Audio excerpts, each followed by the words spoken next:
De l'Évangile de Jésus-Christ selon saint Jean, chapitre 5, versets 17 à 30.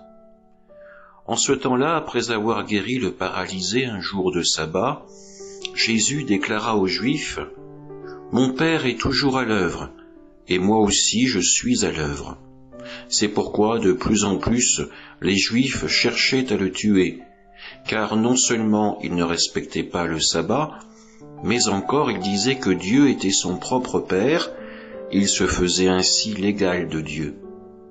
Jésus reprit donc la parole, il leur déclarait : « Amen, amen, je vous le dis, le Fils ne peut rien faire de lui-même, il fait seulement ce qu'il doit faire par le Père. Ce que fait celui-ci, le Fils le fait pareillement.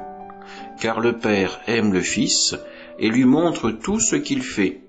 Il lui montrera des œuvres plus grandes encore, si bien que vous serez dans l'étonnement.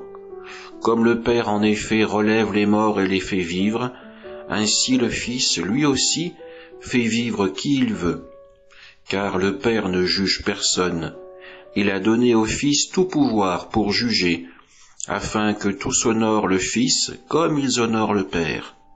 Celui qui ne rend pas honneur au Fils ne rend pas non plus honneur au Père qui l'a envoyé. Amen, amen, je vous le dis, qui écoute ma parole et croit en celui qui m'a envoyé, obtient la vie éternelle, et il échappe au jugement, car il est déjà passé de la mort à la vie. Amen, amen, je vous le dis, l'heure vient, et c'est maintenant, où les morts entendront la voix du Fils de Dieu, et ceux qui l'auront entendu vivront.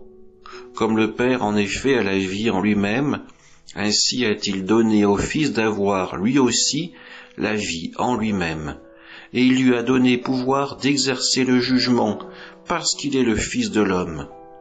Ne soyez pas étonnés, l'heure vient où tous ceux qui sont dans les tombeaux entendront sa voix.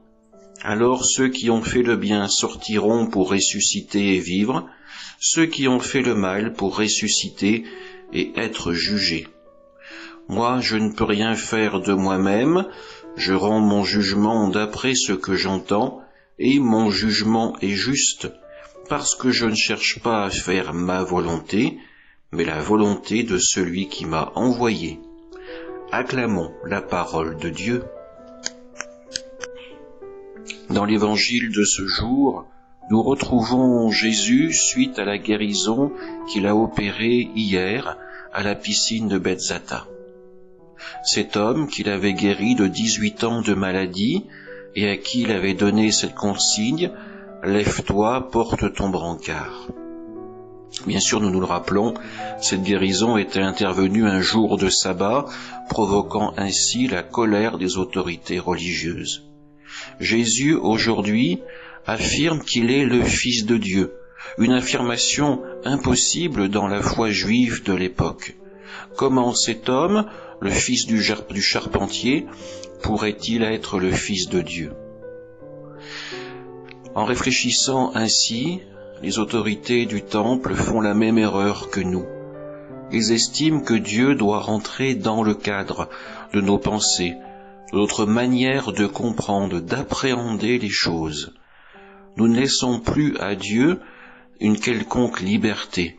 Nous emprisonnons sa capacité d'agir dans ce que nous pouvons imaginer et comprendre. Jésus est là pour bousculer nos idées reçues. Il est le Fils de Dieu, car à Dieu tout est possible. En ce temps de carême, laissons Dieu agir dans nos vies de manière surprenante, de manière inattendue, de manière à nous guider vers son royaume. Amen.